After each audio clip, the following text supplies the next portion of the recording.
Excellent. Good day, everyone.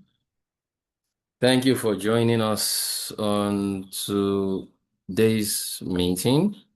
Um, I typically would say it's the last meeting for the month, sorry, the last meeting for the month of May, but today being 31st of May, we have some of our members who are already in June. All right, so I don't know if I should say Happy New Month to them now, or I should still welcome them back to 31st of May. But it's such a unique date. We really have meetings being the last day of the month. But yeah, thank you very much for joining wherever you're connected from. Today is at this time zone, Sunday, the 31st of May, 2026. It's also our last meeting for the first half of the year. If you've been with the club for a couple of years now, you will know that we don't have meetings in the months of June and the months of December.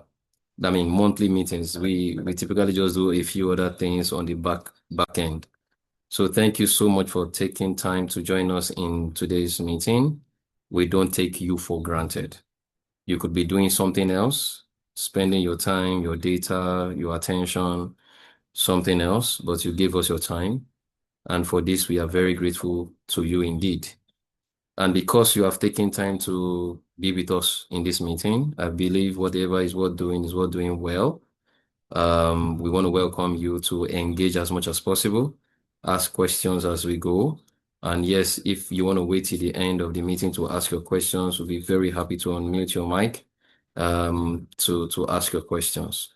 But please, we want you to make the most of your time because this can never be successful except you participate. So thank you once again. Before I hand over to my guest speaker, I'd like to tell you about the meeting in a nutshell and tell you about our guest speaker as well. So this meeting is an entrepreneurship focused session. If you are meeting us for the first time in Club E.F.I, Club E.F.I is simply a club for three major things.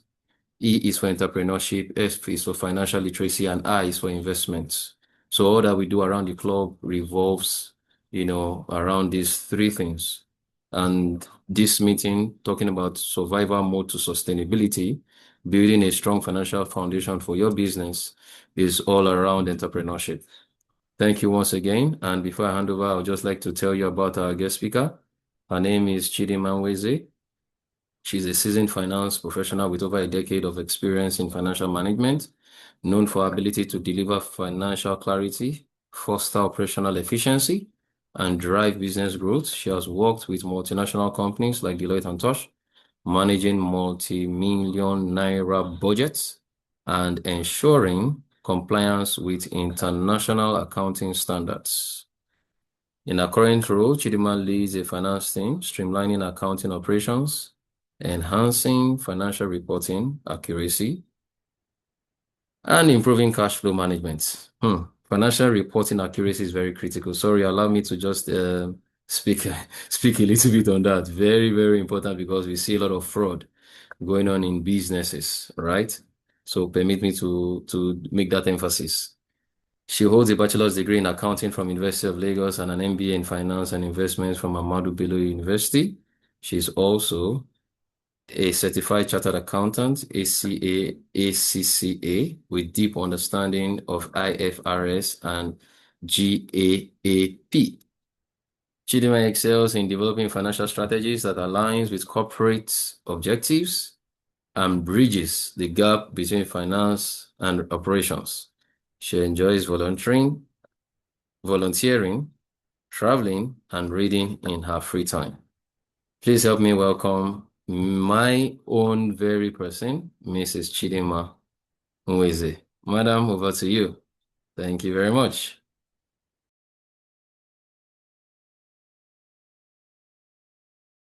Okay, Mr. Segun, um,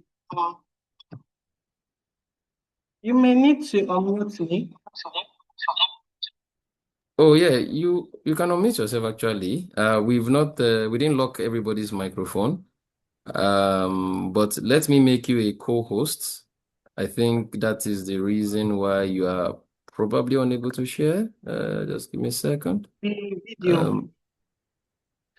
Your video. Oh, yes, yes, yes, yes, yes, yes, yes. Oh, my apologies. Let me do that right away. Oh, yes. I did something that stopped everybody's video. Just give me a second. Apologies, everyone. Um, yeah, I just remembered. I need to just give me a second, please.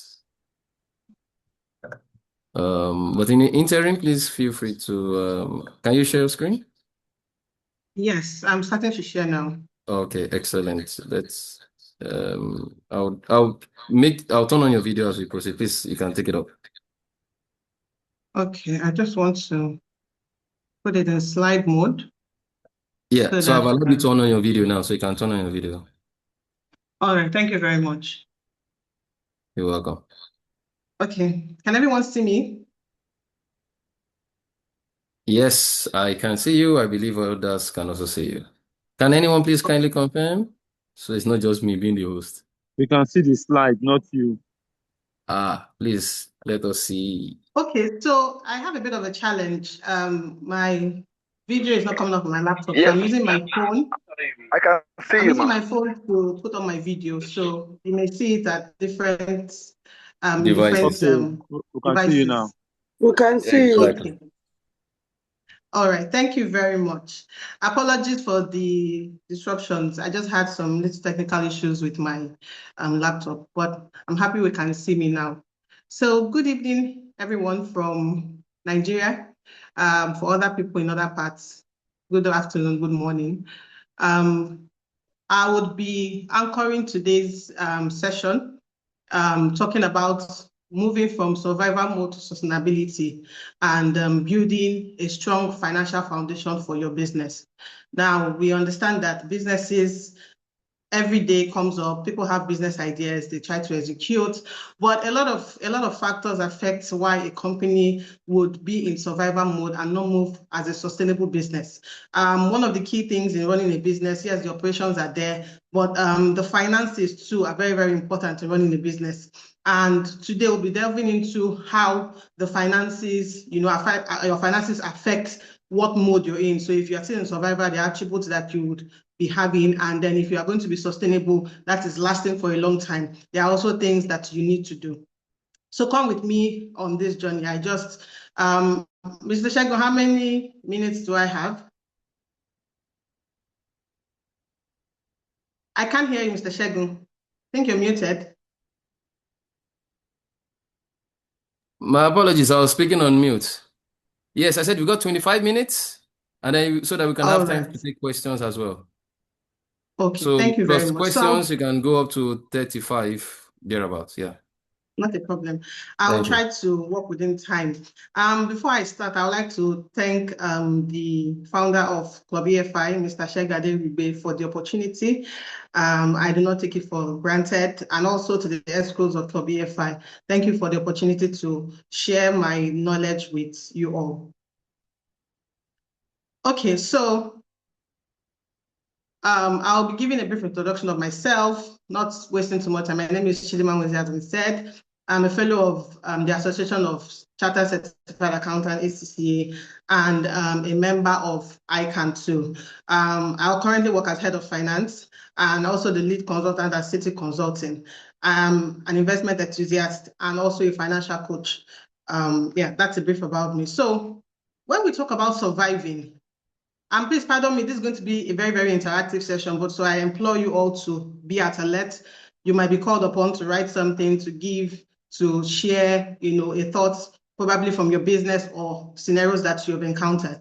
So when we talk about surviving is a business that just starts up and they're trying to find their footing.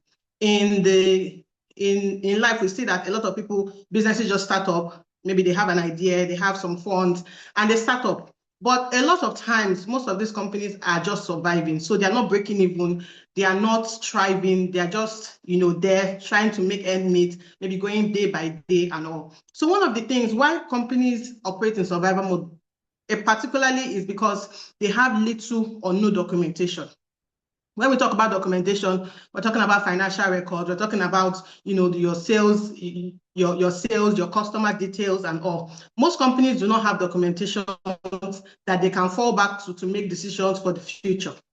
And also we see that a lot of founders are just running the business with little or no financial planning. Now, when we talk about financial planning, you're talking about estimating your revenues, talking about what expenses you incur, having savings for the future. So most founders are just running, they're running on trends and just running on with the knowledge they have. So a lot of founders need to have this financial planning for them to do better.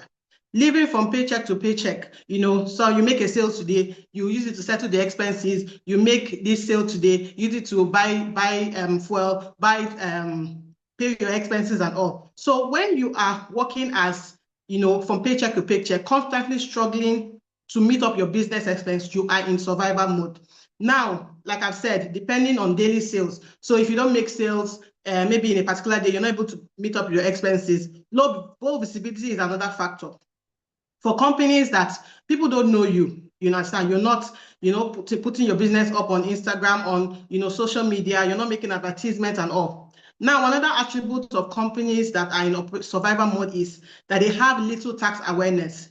I'm sure we all heard the trend some months back about, the new tax law and all. Some companies are not even aware. Some founders, some business entrepreneurs are not even aware of the new tax laws. And then the constant running out of cash. You don't have a plan. You don't have, the trend of your revenue. You don't know what your expenses are. You don't even have the cash to meet up with your constant needs. Those are attributes of companies in survival mode.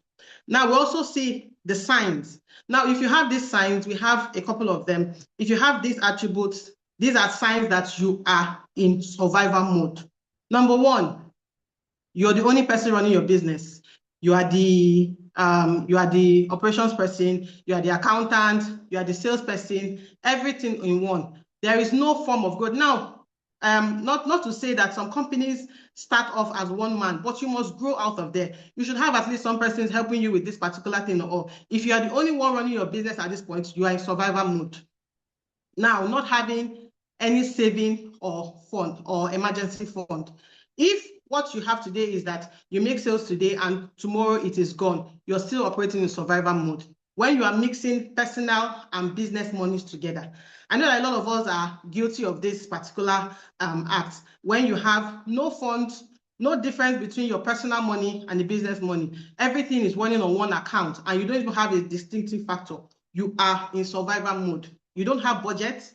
You have no, in short, not even proper record. You don't even have any record.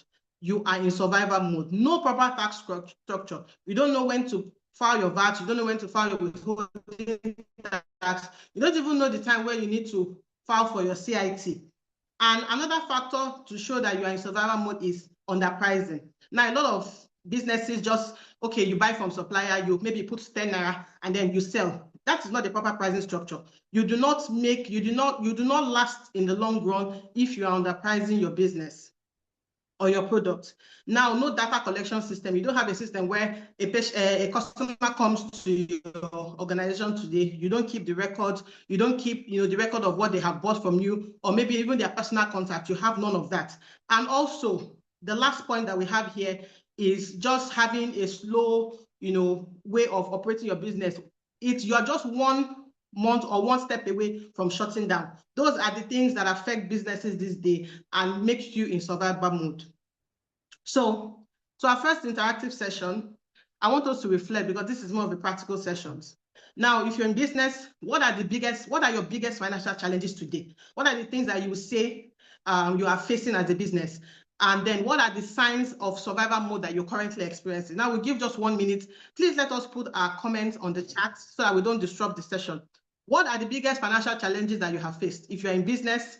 And what are the survival mode, things that you've noticed from what we have discussed now, where you are? So please, 1 minute.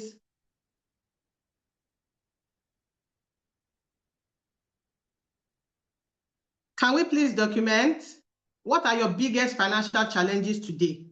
What have you seen? I know some of us have been in business for long. What are the things that you see? What you will say that are your biggest financial challenges? Please, 1 minute. Are we here? Yes, we are with you. Yes, so I want to see This one is or cool. two challenges, just one word. Oh, shortage of cash. Yes. Just give me one word to summarize the challenges you faced and which of the survival modes, are you currently in? Let me go back. So we said mixing fund. Yes, thank you very much, Temitope. That is an integral, one of the things that I see a lot of businesses. Only me running my business. Wow, Fikayo, that's very great. Thank you for the honesty. I want two more. Okay, not me, but I have seen issues like access to market, access to finance. Yes, that is a major issue, with a lot of businesses. They are not able to grow because they don't have access to the market and they don't even have access to finances. Any other thing? One more, please, so that we can move fast. Mixing personal finance with business finance. Yes, I've seen that a lot. Not having separate bank accounts to monitor personal and business transactions and just having everything modeled up. Okay, thank you very much. Taxation, a big issue. Thank you very much. Thank you very much. Okay, so we're moving on. Now, we're going to be looking at what sustainability looks like.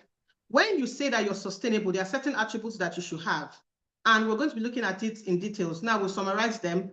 One of the things that show that you're sustainable is that you have separate finances. Your finances for your businesses are separate. Now, if you have your finances in just one account, maybe Lagbaja and Co, and you don't even have a separate business account separate from your personal, you can draw from your bank to meet personal needs, to meet business needs, and you don't even have any separation, then you are in survival mode. Now, when you say that you are sustainable, you must have separate finances. Very key. You must have a business account. You must have your own personal account. If you're going to take anything from your business account, it must be documented. You must also know your finances. You must craft a budget. You must have clear cash flow strategies. It's very, very integral for you to run a successful and sustainable business. And also your pricing, you must price for profit. You're not pricing just to sell, but you're pricing for profit. And you must also have a form of investment, reinvesting for growth. And then finally, you must know your obligation. Now this talks about our taxes. So come with me as we just look into all of these subheads. Now, when we say about separating your finances, we're talking about having a dedicated business account. Now, having a dedicated business account is not just for you, but it's also for your business. Because if the taxman comes to you today and he says, bring your bank statement, he's not going to be looking at, when he looks at it, he's not going to, if you see something like buying shoe, buying bag, buying land, he's going to be asking questions and you have a great deal of explaining to do. Now, another thing in separating your finances is to pay yourself a salary. We see a lot of founders just take money from business account to do whatever they like. It's not pure financial planning. You must pay yourself a salary. Now you say, okay, maybe I want to draw from my company 500,000 every month. You take that and then you put it in your personal account. And from your personal account, you can now spend. If you don't put yourself on a salary, you will have a situation where maybe today you made 100,000, you draw 50,000. If tomorrow you make 1 million, you draw 500,000. There will be no avenue for you to actually save or even invest. Tracking all your business expenses properly. We cannot overemphasize this. All business expenses must be tracked. 1, for you to know how you are spending. 2, for you to know what expenses are recurring. And 3, for the taxman, for you to be able to substantiate that these are the things these are my expenses for business, and this is what I'm going to be claiming in terms of when we are doing your CIT computation. Now, avoid as much as possible. I know that there's a big temptation in this area, but avoid using your business cash for personal purchases. It's very, very important because if you're running a business for the long run, you must clearly distinguish between what is yours and what is your business. If you're going to even take your business forward, if you're going to have lenders borrow you money for, give you, like Mr. Shego said, access to grants, access to finance, they will want to see clear record of your business. Now, if they go through your account and they see you buying things for personal, they will think that you're not a serious person and you may be passed on for several opportunities. So separating your finance is one of the things you need to do if you're going to be sustainable. Now we move on to the second one. know your finances. And another way to put this is keep records. Record keeping cannot be overemphasized. Now, your revenues, what are your revenues? Revenues are the inflows you have in your business. Probably if you're selling maybe shoes, your revenue will be your sale of shoes. Expenses, probably you're talking about things, maybe going to buy the material. If you manufacture your shoes, going to buy the material, the labor to put the shoes together and all. And then you must also have your profit spelled out. That is revenues minus expenses. You must also keep proper financial records. Now, one of the things I do for some of my clients is to help them manage their books. You know, you have revenues, you have expenses, and you put them in order using several financial tools. And you keep those expenses because the tax man will also come to ask for your expenses or even for your own growth. You may want to know, okay, in the month of March, what did I make? How much did I spend? And what did I even realize at the end of the day? Even for trend analysis, you need those records. Now, you must also review your performance monthly. You know, monthly because we have 12 months, and it's easy for you to summarize your reports, your financials in a month and review. Understand your performance, understand, you know, what went wrong this month. You know, maybe if you had extra normal sales, what happened? Or maybe we had a school that wanted us to deliver shoes, and then we had higher sales than normal that month. Or if your expenses are not, you know, the way it's supposed to be, you say, okay, maybe we had some spoilage, we had some damage to, and we had to spend in this. Reviewing financial performance is one of the things companies do, big companies do. That is something that they call monthly review, management report review and all. So even as a small business, you can begin to keep your records and also do the performance review with your small team to be able to understand how you did in that business and what you would do in the coming months to be better. Now, you must also identify hidden delivery costs that review, hidden costs, not just delivery costs. There are some costs that, you know, you incur and you don't even know how you incur this. But if you're able to do your performance review on a periodic basis, you'll be able to know what are those costs that are reducing my profit. Are there things that I can scrap? Are there things that I can, you know, leave off? Or how can I even manage that cost better? Performance review helps you to do that. Now, keeping records, like we said, a summary is you need to keep proper financial records and also review it periodically. Some people review weekly, some bi-weekly, but most common is monthly review to see how you have done in the month and what you will do going forward. Can we hear me?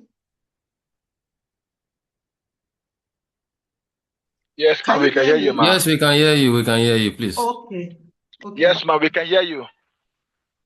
All right, it seems as if my video froze, so thought my internet had gone out. Yes, and the next thing that makes you a sustainable business is to craft a budget. Now, people say, oh, it's difficult, but we're looking at it as simple as it can be. What is a budget?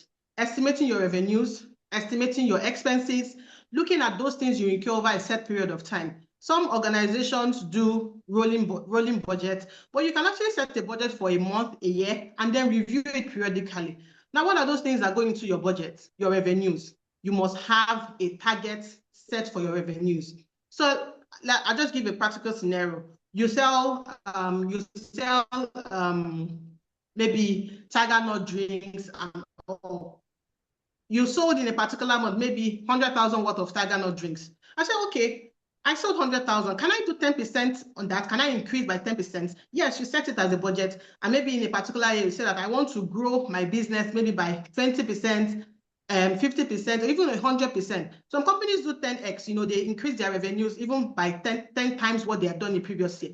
You have to set a target. A target helps you to estimate what you can do in that period. And it also helps you to benchmark, you know, how you want to increase your revenues or your profit in a particular period. Another thing you must do is to understand costs that are fixed and costs that are variable. Now, fixed costs are costs that whether or not once you're selling, you are going to incur those costs. And variable costs are costs that increase with the level of increase in your sales. So let's take, for instance, you have your selling Tiger Nut drink. Now the variable cost will be this purchase of the Tiger Nut, maybe the water, the bottles, and all of that. And that increase with the level of sales that you make. But your fixed costs, we're talking about electricity, we're talking about your rent, we're talking about utilities, which you would pay even if your revenues are not so much or big in a particular period. Now you must understand those drive your profit. Now there are also cost of sales that you must also factor. Cost of sales are those costs that you use to make your revenues. So material costs, labor cost, in some instance, delivery costs, those are costs that you incur to make those sales. You must also know how to estimate it. And OPEX, which is operating expenses, are those costs that you have to incur. Probably spoilage of machine, salaries, and all the sorts. Those are, you must be able to distinguish between what is a cost of sale and what are operating costs and how you can better manage them. Now, as you grow in your business, you would also need to have what we call CAPEX, that is capital expenditure. Now, maybe your machineries, things, maybe the laptops, the office equipment that you use.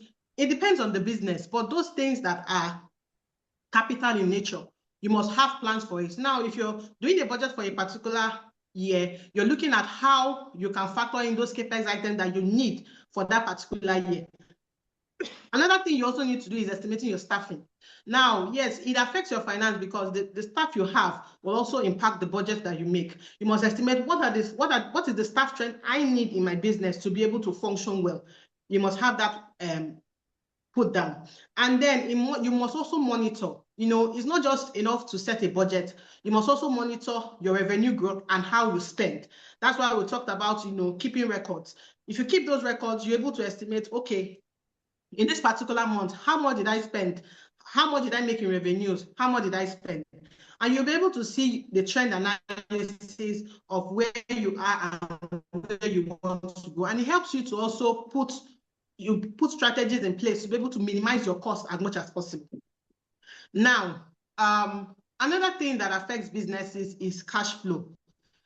I've seen businesses that make a lot of revenues, make a lot of sales, and they still have issues because they have not factored in cash flow.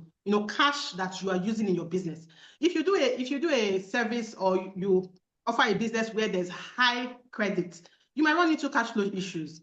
And then you need to have proper strategies in place because cash is king. Yes, cash is not the most important thing, but it is very important if you're going to run your business successfully and make it sustainable. One of the things that you must look at, especially if you have a business where there's a lot of credit, you have a lot of receivables, you must make sure that you present your invoice timely. Timely invoicing is very, very important. Now, maybe you have a sale today. As you're even delivering those products, be sending your invoice. Send your invoice too, so that the time for payment starts counting. And you must have a proper collection system. You must have your account. You have maybe, if you allow cash payment or bank transfer or POS, methods of payment. Have a clear payment collection method because that will also feed into your financial reporting. And one of the things you can do to actually make sure that you have cash most times is to negotiate longer vendor terms. Now, you're supposed to pay your suppliers. If you can get maybe a 30 days credit period or 60-day credit period, that would help you to have more cash to use in your business. You can even turn that cash around within the period where you need to pay your vendors. Also, automating reminders. Now, if you run a business that is mostly credit, this would really, really be an important factor for you to set in your business. Automating reminders, maybe using a software to do reminders to your vendor so that they can pay you, quick follow-up to get your payments in-house. And also factoring receivables. Now, factoring receivables means that sometimes if somebody is owing you maybe 10 million naira, and then you tell them, okay, if you pay me within 30 days, I'll give you 10% of that. That will help you to free up, to get cash in, because a lot of people like discount, a lot of people like rebates. And so you doing that to get your money is one of the things you can do. Also, proactive inventory management. You cannot be storing up inventory or things that you need in your business when there is no need. There's something that they call just in time. And I think it's a Japanese method where you get your inventories as you are producing. And so if you're not producing, you're not storing up inventory. Yes, that may be a bit difficult in Nigeria, but there are ways where you can look at your reorder level, look at the way you keep your inventory and know when is the best time to buy. You're also going to be freeing up your cash and not excessively keeping cash, which you can use for other things. So those are part of the strategies you can use if you are trying to get more cash in your hand, because you need cash. It's not going to be a good thing where you're making sales and maybe the money is not coming in and you have expenses. You begin to lose credibility with your vendors and they begin to chase you. Some person may not even be willing to give you credit again and they insist on cash. And that's not a good way for a company to be. So it's important that you put in cash flow strategies to ensure that you have cash for use in your business. And then the next thing that we're going to be looking at is pricing for profit. Now, like I said previously, some entrepreneurs just buy the item that they use. Okay, I buy this particular shoe, 100,000 naira. Okay, how much do I want to make? 50,000. Put 50,000 on it. And then they said their selling price at 150,000. Not considering the cost in running their business. Now, one of the things you must do when you are pricing for profit is to calculate your cost. And this cost calculation has to be on an ongoing basis. For some companies that have, the prices keep changing, they do it weekly, even bi-weekly or even monthly. But you must constantly calculate your cost. Now we have, like we said before, fixed costs, variable costs. We have costs of different types of costs. So you must be able to estimate, okay, this particular item that I'm selling, what is the unit cost to produce this item? And when you're establishing it, including a portion of fixed cost and the total variable cost you need to make that item available, you must clearly estimate it, write it down. And after you've done that, add a profit margin. Okay, you want, maybe it's a in-demand product, and then some people can even do 100% margin or 50% or 20%, but it helps you to be able to say, this is the limit that I can go. This is the cost that I have. This is the profit margin that I want to set. And you're also looking at competitors or even what is happening in the industry. You will not be selling, you will not price the product and push yourself out of the market. You put on the profit margin, and then you must also make sure that you have this documented and before you set your price. Now, it's also important that you don't copy competitors blindly. So in a very competitive industry, maybe you're selling hair and people are selling this hair for 200,000 and your own cost is 180,000. If you sell it at that 200,000, you will not be making profits. So you must not copy competitors blindly. You must ensure that every cost which you incur in your business, a portion of the fixed cost and the variable cost are included in your total cost, and you set the margin on it and you sell. Now you must also do market analysis. What are my competitors doing? So you know how you're positioning yourself in the market. So your competitors will not be selling maybe 250,000 and you are selling 200,000 when you're not even meeting your cost, covering your cost. You must periodically do market analysis to know what your competitors are doing and how best you want to price. Okay, the next point we're talking about is reinvesting for profit. I know that this may sound strange to some entrepreneurs that we have here, but it's important that the excess funds you have, you invest in both short-term, medium, and long-term instruments. Now, short-term instruments, we have things like mutual funds, we have treasury bills. Medium-term, we have things like commercial paper. Long-term, we have things like bonds that you can invest your money in, depending on the income, the cash that you have. You can choose to invest in a short-term instrument, or you can choose a medium-term instrument. It also depends on your overall expansion plan. If it's something, maybe money that you just have that came in, you can just put it in a short-term investment that is easily accessible for you to do other things. You must also have investment tools and technology. Investing in growth is not just about investing in money, investing in tools, technologies that can make your business, give returns to your business. So if you're using outdated tools, maybe you're not marketing well, you must invest in those tools, in a financial reporting tool, in things that will boost your business. And expansion too must be done carefully. I see a lot of business just rush. Maybe they have one store and they quickly rush to open another store, open a third one, open in different states, when they have not really done the feasibility study of if they have what it takes in terms of finance, in terms of staffing, in terms of processes to be able to run different stores, and they run into a lot of problems. It's important that in investing for growth, you expand carefully. You don't just make rash decisions and just open new store, open new businesses because you have the money. There are a lot of things. A lot of businesses that were doing well are just in one particular location. They ran into troubles when they expanded because they did not have the right processes or the right finances to be able to manage that expansion. So it's important before you make any expansion plan, you carefully make it with real-time data. Now, one of the things you must also do is to improve your customer experience. Customer is king. Now, for you to even invest in your customer satisfaction, investing in improving the experience of the customer, training your staff, very, very key. You can't have staff or even yourself invest in your training for you to be able to service your customers properly. You can't have staff that, maybe are rude to your customers, or maybe they don't even, they're not courteous.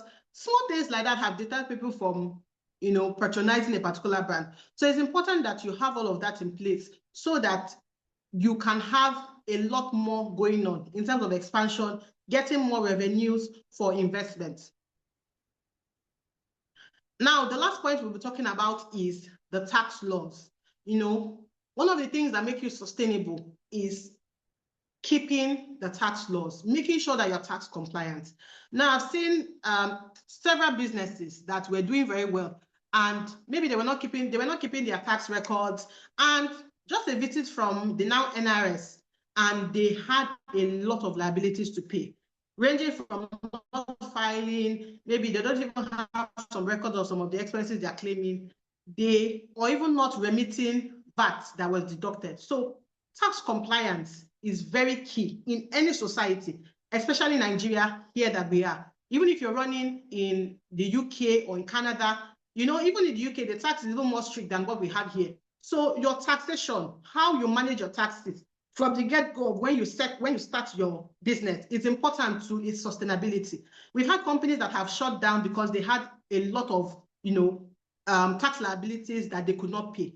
And even when they could not even remedy, the law enforcement had to even close their premises. And we don't want to be in that situation. So we're looking at the tax laws. Now, I'm sure a lot of us are conversant with the new tax law that came into effect in January 2026.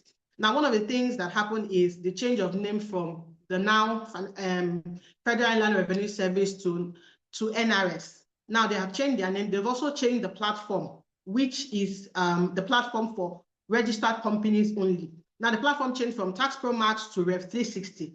Now, the Rev 360 is the new platform where you have to file your taxes, you have to do your remittances, and it's fully digitalized. And I think that some of us that have businesses that have not actually gone there should, just Google Rev 360 and you will see the link. You go there, your information from Tax Pro Max would have been moved, to that new platform. Now, one of the key points in the new tax law is the 7.5% VAT on chargeable items.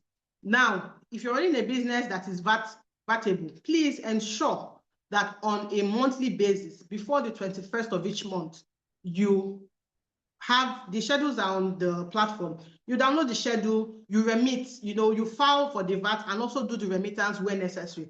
Now, you must also know where your business falls. There are zero-rated items. If you sell essential items like food, education, healthcare, most of them are zero-rated. They are also exempt items, but if you run a business where they is VATable, please ensure that you remit your VAT appropriately. Now, for the NRS, it's for companies that are registered. So if you're running a business and it's not fully registered, you really do not have business with NRS. You have with your state inland revenue service. So if you're in Lagos now, you'll be dealing with the LRS. But you also need to check the type of business you're running. If you have reached the point where you need to register your business, please do. But if you don't have a registered company, please, this is not for you. You have to register with your state revenue service. So exemptions for VAT are for those companies that have turnover of 100 million or less. So if your annual turnover is 100 million or less, you are not expected to charge VAT. But one must be careful in this regard, because if maybe in the previous year you had a turnover less than 100 million, and then the coming year that exceeds, you're also at a risk. So you must carefully, look at this attribute before you don't charge the VAT. And now for also small businesses. Now, in terms of the tax law, small businesses are companies that have annual turnover of 100 million or less. And if you have that, you are regarded as a small company for tax purposes.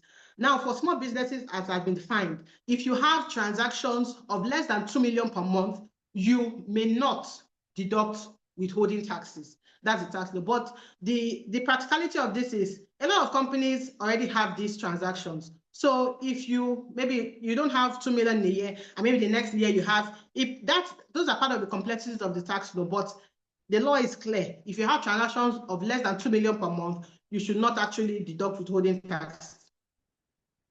And then in terms of CIT exemptions, CIT is company income tax. So if you're a registered business, you registered in CSC, you register for tax purposes, you will be charged an average of 30% of your assessable profit at the end of the year. But if your turnover is less than 100 million, as we stated, and for CIT, there's a second condition, and less than 250 million in assets. So some companies may not necessarily have the turnover, but they have it in assets, so they are still going to be liable to CIT. So you must meet both conditions, have turnover of less than 100 million and less than 250 million in assets. You are exempted from CIT and other taxes that are prescribed.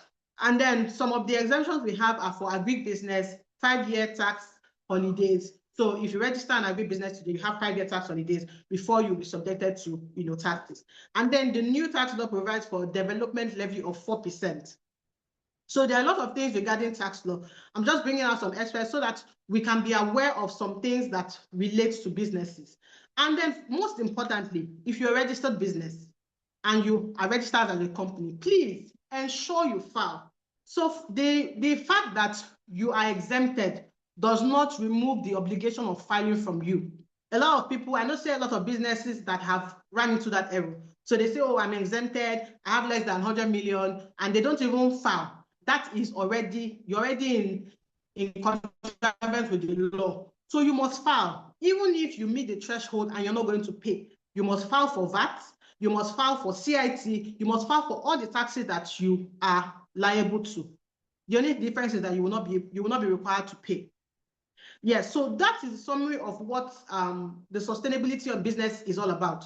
You must know your numbers, you must separate your finances, and most importantly, have reinvestment plans, price for profits, and know your tax obligations. It's very important. If you maybe do not comply with some of these tax requirements, you might find yourself that 4 years down the line, 5 years down the line, you are exposed to a tax audit and you are required to pay liabilities. And the tax law is such that for every single month you default, there's a penalty. So if the first month is 100,000 for every month, so just imagine tax liability being calculated monthly for you, and even penalties and interest. So we don't want to be caught in the wrong side of the law. So you can reach out to a tax consultant, you can reach out to a tax professional that would help you with your taxes. It's costly to be charged penalties. It's more effective when you have somebody do your taxes and you do the remittances. So that is all for our discussion. So we're talking about one of the things that we do is in City Consult to help people with their financial reporting, budgeting, budgets, taxes, and all. So that's about us. So that we do not waste time, probably we just go to the last. Mr. Shego, do I have some minutes? How many minutes left? You've actually spent 44 minutes now. You have 1 minute, but please go ahead and yeah, you can see wrap up so that we can take questions that people have. I've also got some questions. Okay, so these are, just reflection questions. What percentage of your income can you save monthly? I think we'll just take the learnings and then we can do that on our own. What are the hidden costs that should be included in your pricing? Like I said, you must do a total cost analysis and put a profit margin. Now, you need to also score yourself in terms of tax compliance. If you are not compliant in your taxes, please make sure you start today because the penalties are huge. If you've read the tax law, you will know that for every month that you do not comply, there are penalties. And then the last thing, what is one action you will take immediately? Please put in the comments as we take questions. Thank you. Excellent. Thank you so very much, Madam Chidima, thank you so much for doing justice to this. While we encourage people to use the chat box, if you have a question, please feel free to also raise your hand and then you can unmute your mic. But in the interim, while we are doing that, I have a question. So, Ma, in one of your slides, you said agri businesses are tax exempt for 5 years, which I actually also know that information. But if they are exempt for 5 years, do they then file VAT as nil every month? If they have an employee, do they pay payee? And of course, for company income tax that is filed annually, do they also pay? Okay, so maybe that's where they are exempt from. I don't know. I just want to confirm, what your take is or what the law says about that. Payee for agribusiness, VAT for agribusiness. Okay, thank you. So for agribusiness, payee is a separate tax, that is individual taxation. And the only leeway you have is that the law allows you, if you earn about 800,000 or less in a year, you are exempt from tax. So anything above 800,000 is taxable. It's taxable at a different percentage, 15%, 25% and all. It depends on the money that is being paid. So you have to, for all your employees, you are not exempt.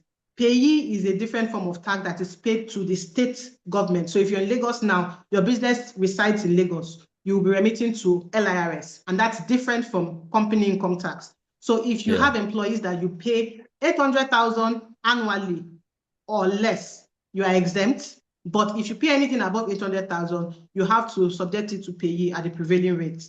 And for VAT, it depends on, there are a lot of exemptions in the law. For VAT, it is on qualifying expenditure. Now there are some exemptions like not agri, zero-rated items. So basic food, education, and healthcare.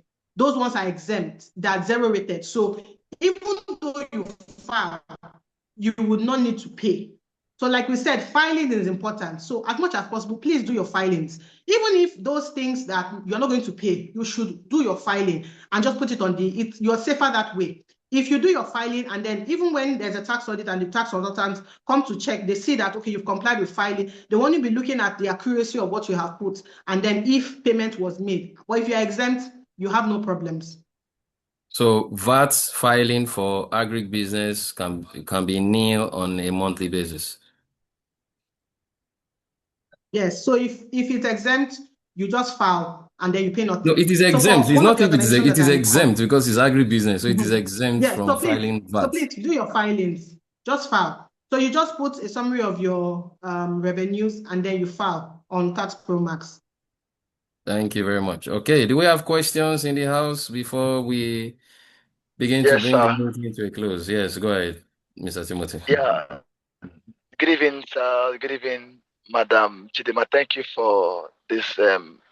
You throw more light on this subject, but thanks so much. Now, my question is, for someone who is just starting a new business and he decided to pay himself, and at the end of the month and at the long run, he noticed that what is receiving as a salary is not actually sustainable. So what advice will you give such a person who is just starting a business and decided to pay himself at the end of the month, and he noticed that at the end of the month he gets to spend more from what he's receiving as his salary? But I want to know, what advice will you give to the person, ma? Thank you. Okay, so let me get you correctly. Are you saying that the money that you earmarked as your salary is not enough to meet your personal needs? Yes, okay. ma. Okay, so you have two options. You run your business. You can decide to allocate more to you. There's something that they call salary increase or salary review. You can decide to review your salary, but you must make sure that the business is able to cater for those, for the payment of those salaries. If you're making maybe 10 million as profit in a particular month, and then the salary is 10.1 million, you will see that you won't be able to pay yourself and it's not sustainable. So you can always review your salary payment to yourself because you're actually the owner of the business. But it should be something that is sustainable and put you at a good platform where you want to calculate your profits and all. Thank you. I trust that answers your question. All right, let's go to the chat. Mr. Nicholas is asking, thanks for the presentation. For a new agri business that does only expenses now, which is investment, and no income, how do we file? From the chat box. Okay, so I may need more context as to that, because yes, some businesses are not operational. So there's something they call there's a separate account, statement of incorporation and all. There are some accounts that you can prepare for those kind of businesses that you're just having your running expense based on investment. You don't have income at the moment. So I think I've forgotten the particular name of that report. A qualified accountant can do that for you. So if you're just running on investment, you can put your expenses, do those records. You also file, but it will show in the preparation of the account that you're running on investment. There's no line for revenue. There's no inflow. And even if the tax man is coming, they see from your bank statement that there was no inflow. And so it's already justified. Just get someone to do that for you, maybe to do the reports and do the audits so that you can file at the end of the period. But you're not going to be subjected to any form of CIT. Even a business that's not making revenue, you're not going to pay any CIT. CIT is paid on accessible profits. So that is revenues. After you deduct your expenses, you get the profit position that you would actually be subjected to tax on. So if you're not making any revenues, you can still file. There are different accounts that they can prepare for that, and you file, and that's it. You don't need to pay anything. All right. Thank you so much for the answer. I believe the question has been properly taken care of. Okay, are there any other questions? Otherwise, we'll need to bring this meeting to a close, but not before we take note of what we currently have on the screen. This is very critical for us as business and entrepreneurs, business people and entrepreneurs or companies. If you are representing a company, you are an employee in a company, or you run a business of your own, please, it's very important you move from, survival mode, because again, one tax default or one tax issue can erode your profit of years. So let's do the right thing. Let's consult, the right experts in this. I'm not an expert in accounting. Yeah, so I just outsourced mine. So you can please feel free to also outsource. We have Mrs. Chidima here, and of course on the screen you can see her contact details, email, phone number. Please feel free to reach out. You can also send us a DM in the community. We can connect you with her. We have zero worries or zero concerns about our competency and our organization's competency in handling these things for us. Please, let's do the right thing. Let's file appropriately. Let's just give to Caesar what belongs to Caesar, if you allow me say that. Okay. Bella is asking, what does it take to move from Tax Promas to Rev 360? Madam Chidima, can you help us with that answer? Then we can bring the meeting to a close.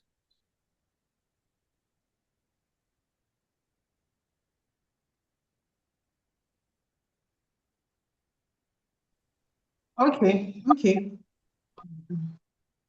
Can you hear me? Yes, we can hear you. Yes, ma'am. Okay, so the movement is automatic. It's just like changing an ERP system. So they move all your data to the new system. So what you need to do is to go to Rev 360 and then just try to log in. I think there are provisions there. If you've forgotten your password, there are ways that you can, log into your account, and everything that you've done on Tax Promas has been moved to Rev 360. So it doesn't take any complicated process. But if you have any issues, you can always contact the tax authority yourself, or you can go through your tax consultant to resolve whatever issues. But it's a self-service platform that should work automatically. All right. Thank you so very much, everyone, for your time and attention. Thank you for, of course, spending your time with us. Again, you could have been doing something else, but you gave us your time, and we believe this has been a great time of learning and a great reward for your time. We'll bring the meeting to a close now. We're going to stop the recording and share it on YouTube. We'll put that in the WhatsApp group, and we will close that WhatsApp group. We'll remove everybody from that WhatsApp group, and then we shut it down. You know, we don't have many WhatsApp groups. We don't keep the WhatsApp groups after the meetings. If you are connecting to us or connecting with us, I beg your pardon, for the very first time, again, this is Club E.F.I. Feel free to reach out to any of the admins on the WhatsApp group. We also share the link to our alumni community where you can join for free.